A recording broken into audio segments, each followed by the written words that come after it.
So, okay, I've been getting a lot of questions in my inbox about spay neuter, when to do it, when not to do it.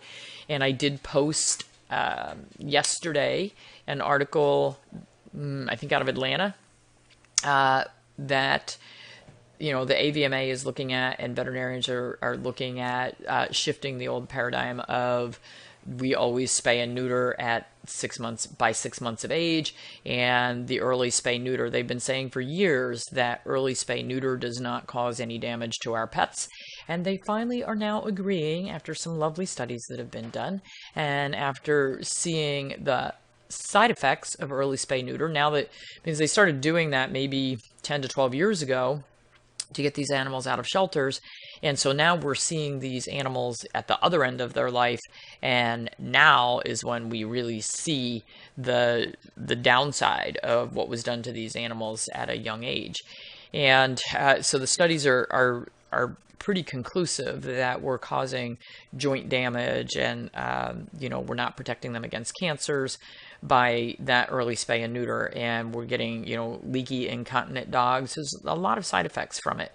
So in our clinic, we have also shifted. We used to just follow the old standby of spay at 6 months, neuter at 6 months, and part of the reason we did that was so they would never go into heat, because people are not responsible with their pets, and also people don't want to deal with a girl in heat that's potentially going to drip blood around the house.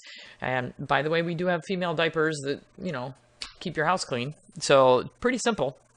But you do have to be a responsible pet owner, not let them get bred on their first heat at 7 months. And but for our dogs, it definitely is better for them to stay intact longer. It seems to be more protective in the bigger dogs than the smaller ones. Prostate cancer is more common in neutered dogs, so don't fall for that. And testicular cancers are rarely malignant, so if we do get a testicular cancer later in life, we can neuter at that point.